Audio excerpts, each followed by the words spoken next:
Hey. Ça va barder. Ouais, ça va barder.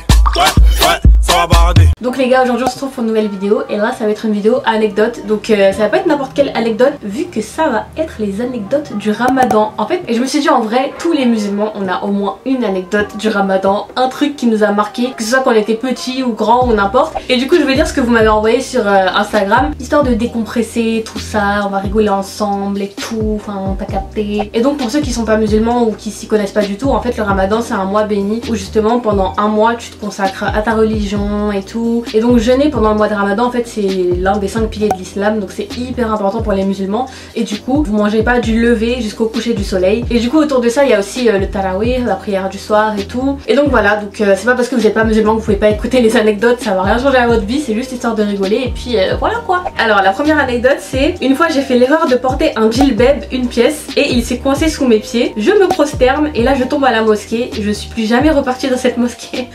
Oh my god, la honte. Franchement je comprends de ouf. Et moi je suis jamais tombée, mais girl I feel you, je sais, je vois de quoi tu parles.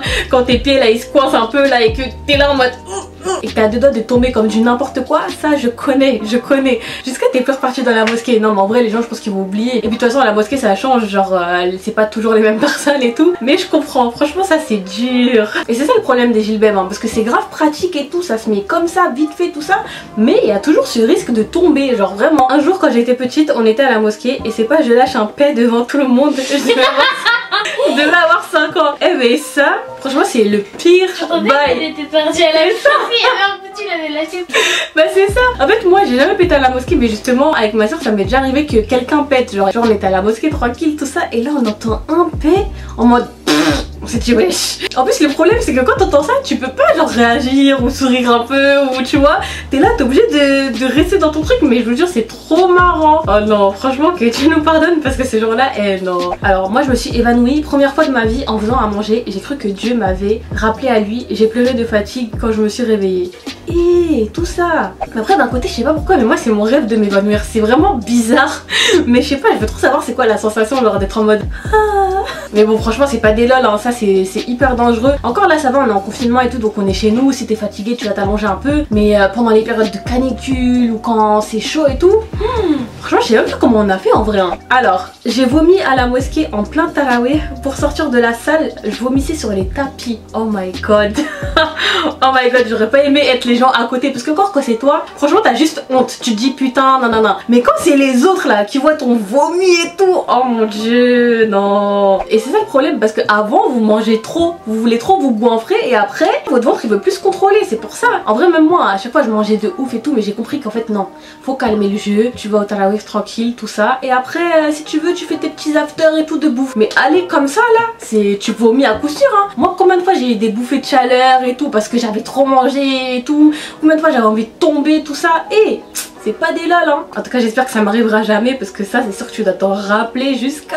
Alors moi au tarawih une femme a commencé à crier sors et se tortillait. Je crois qu'elle était possédée mais j'ai eu la peur de ma vie, j'ai jamais autant prié Allah. J'avoue que ça aussi c'est chaud, moi aussi ça m'est arrivé, il y avait déjà une femme qui était un petit peu possédée tout, enfin qui criait tout ça et c'est vrai que c'est... ça fait quelque chose et tout, mais en vrai bon il n'y a pas de raison pour avoir peur. Il y a des personnes à qui ça fait ça parce que c'est des personnes qui ont des djinns et justement les djinns à l'écoute du Coran et tout bah ils se réveillent en fait et justement ils veulent pas laisser la personne être tranquille quoi. Après bon si vous croyez pas aux djinns et tout, commencez pas à rigoler de ce que je dis parce que moi ce que je dis c'est sérieux. Mais ouais c'est vrai que ça devait faire flipper. En plus en général ils prennent une autre voix et tout. Quand t'es jeune là c'est pas facile. Eh mais en fait vous avez que des histoires au tarawih. Ma robe s'est ouverte au tarawih. Alors ça je sais pas c'est quoi le pire entre ça, ta robe qui s'ouvre, vomir ou t'évanouir. Mais bon franchement je préfère m'évanouir parce que la robe qui s'ouvre et tout tu peux rien faire, t'es impuissante. Après heureusement qu'on est entre femmes et tout dans ce contexte là, mais j'avoue que c'est chaud hein. Alors anecdote suivante, ne pas tenir jusqu'à la fin et couper son jeûne 10 minutes avant. J'espère que t'as en dessous de 15 ans. J'espère parce que franchement ça c'est une erreur de débutant, ça on fait ça quand on est petit, de pas tenir. Non mais j'avoue que c'est relou. En vrai c'est ça hein, pendant le jeûne les minutes les plus dures c'est les dernières en vrai parce que c'est là que t'es sur tes derniers efforts et tout et c'est là qu'il faut pas lâcher. Donc ouais franchement t'as pas assuré, non t'aurais pu tenir quand même. 10 minutes c'est quoi, c'est... Regarde une vidéo. Ouais, tu regardes une vidéo, voilà. Alors hier j'ai fait à manger, je voulais voir si ma génoise a bien cuit et j'ai mis dans ma bouche. Mais en vrai c'est tranquille ça, hein. Je crois que tu peux genre goûter et après recracher. Après si t'as mis dans ta bouche, t'as mangé, t'as savouré et tout, là on est sur un autre bail. Mais normalement je pense que tu peux, hein. Tu peux genre faire un tac pour goûter. Donc peut-être que c'est accepté, on sait pas. Hein. Alors quand j'avais 12 ans, ma mère avait fermé tous les placards et frigos avec des cadenas de vélo. C'est ça qu'elle a vérité, c'est ça qui est bien. Quand ça vous endurcit, vous avez pas le choix. Mais c'est vrai en plus quand t'es petit c'est ça le plus dur parce que tu penses qu'à ça, tu te dis ah je dois pas manger du lever du soleil jusqu'au coucher. Alors que quand tu grandis tu vois ça différemment, tu te dis qu'il n'y a pas que ça, genre il y a d'autres trucs, des adorations etc. Donc au final ceux qui souffrent le plus je pense que c'est les petits. Quoi, tu voulais dire quoi? Dans les commentaires, s'il y en a qui jouent à Fortnite, n'hésitez pas à me donner votre pseudo épique. Comme ça je pourrais vous ajouter parce que j'ai pas assez d'amis sur Fortnite. Oh voilà. Mais je suis morte, elle a fait son placement à Fortnite. Ok bon moi je m'y connais pas du tout mais voilà. Elle a dit les termes. Alors moi j'ai fait genre que je faisais le ramadan alors que depuis 4 jours je bouffais en cachette. Et toi aussi pareil, j'espère que t'as moins de 15 ans hein. Parce que sinon c'est grave. Et encore même 15 ans c'est trop. Non, vous abusez hein. Les gens ne vous voient pas mais Dieu vous voit. En tout cas. Alors j'ai eu mes règles 3 minutes avant la couture. Oh là là girl, je sais ce que c'est. Ça fait tellement mal. En plus tu peux rien faire, t'es impuissante. Tu te dis bon bah j'ai pas le choix. T'es là toute la journée. T'as jeûné, t'as rien mangé, t'as fait tout ce qu'il fallait. Et là bim, vraiment, vraiment ça c'est la pire des choses. Mais je pense que ça nous est toutes déjà arrivé. Franchement si ça vous arrive mettez ça en commentaire parce que c'est sûr que ça arrivait à toutes les meufs. Moi je me suis évanouie à la BMP, ma mère me giflait pour que je me réveille. Elle me giflait parce qu'elle avait peur qu'on pense que j'étais pas nourrie. Je suis morte. J'imagine trop la détresse en mode putain on va encore dire que je suis une mauvaise mère, une sale mère. D'ailleurs franchement on dédicace à tous ceux qui bossent pendant le jeûne, qui vont au travail, qui se tuent et tout. Et je sais pas comment ils font parce que moi en général c'était toujours genre quand j'avais juste cours ou voilà où j'étais en vacances, des trucs comme ça. Après j'ai passé mon bac pendant le ramadan mais vas-y en vrai c'est pas, y a pas mort d'homme quoi. Mais travailler, non c'est chaud. Alors moi c'est ma soeur qui dirigeait les tarawih et tout et elle a horreur des cafards. Et pendant la prière il y a un cafard qui est sorti de nulle part. La meuf voilà, la meuf elle n'a pas continué, elle a détaillé gros. Non mais ça c'est sûr hein. Moi imagine je vois une souris ou je sais pas quoi, je peux pas garder mon sang-froid hein, c'est mort. De toute façon de base j'ai archi pas de sang-froid. Genre je sais pas, je vais être à la cuisine, il va y avoir un peu de feu vite fait, je vais crier, je vais faire ah, tu vois j'ai pas gardé mon sang-froid. Donc là franchement, encore une fois, que Dieu me pardonne, mais je pourrais pas. En plus, un cafard et tout, c'est là, ça te... Moi, je sais que ça m'est déjà arrivé, je crois que c'était avec une araignée ou un truc comme ça, il y avait une bête, un truc comme ça. Ça m'a grave déconcentrée, mais finalement, j'avais rien fait. Parce qu'après, vas-y, tout ce qui est araignée, abeille, tout ça, ça va. J'ai pas trop peur. Mais j'avoue que c'est relou. J'ai préparé la table, il y avait du jus d'orange et je l'ai senti, puis je l'ai bu par le nez. Il restait 2 minutes. Non, mais ça compte pas, je crois. Tu l'as bu par le nez, ah... Non, j'ai pas envie de dire n'importe quoi, mais normalement... Mais déjà, comment tu bois du jus par le nez en le sentant? Ouais, c'est quelle narine ça aussi. En plus, relou à 2 minutes de la coupure, ça veut dire ton jeûne il a même pas compté et tout.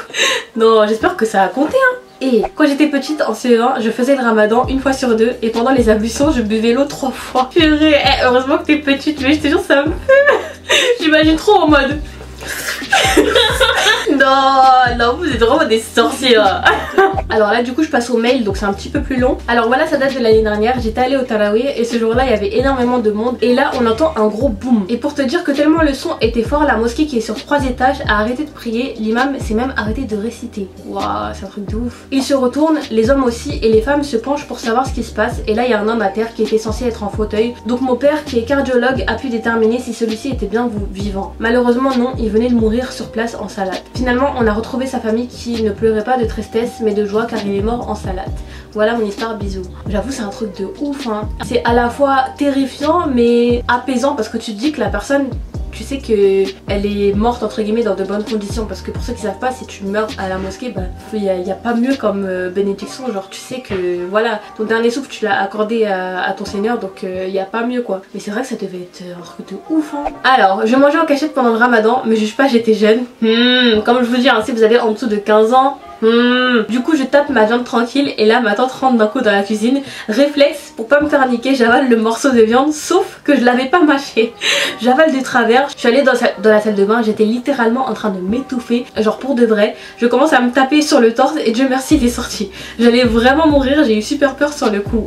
Il y a pas mieux comme leçon de vie, voilà, t'as voulu cacher les choses et maintenant quand t'es dans la merde tu peux pas dire que t'as avalé un truc tu vois. Alors ça s'est passé à la mosquée, il y avait une femme assez âgée qui avait son téléphone mais elle avait oublié oublié de couper le son et à un moment quelqu'un a appelé et le son était super fort. Au début on en a dit comme les dents de la mer et il y a une soeur qui a crié de peur grave fort et une qui s'est tapé un fou rire. Franchement c'était mémorable, voilà, prends soin de toi, bisous.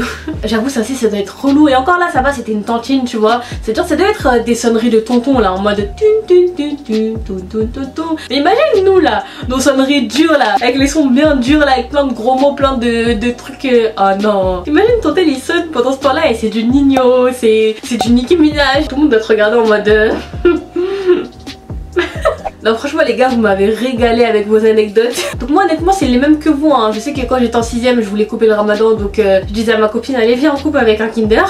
Elle se rappellera, elle se reconnaîtra. Et pareil quand j'ai failli m'évanouir, genre en gros j'avais une bouffée de chaleur et d'un coup bah je suis tombée. Genre mais je suis pas tombée en mode évanouie, je suis tombée en mode prosternation. Donc les gens ils ont pas vu que c'était c'était chaud genre. J'ai été tactique sur le coup donc les gens ils ont pas capté. Et après j'ai repris mes esprits et j'ai continué. Mais ça va c'était la fin donc tranquille. Et pareil le truc des règles j'ai déjà eu, je pense que c'était 5 minutes avant la coupure donc ça un classique. Et voilà franchement je pense qu'on a toutes vécu les mêmes choses, en particulier les filles. Et le djilbab aussi, le djilbab qui se coince et tout, combien de fois j'ai failli me casser la gueule à cause de ça. Mais bon franchement c'était cool de partager tout ça avec vous. Dites-moi en commentaire si vous avez des anecdotes que vous avez eues pendant le ramadan ou quoi.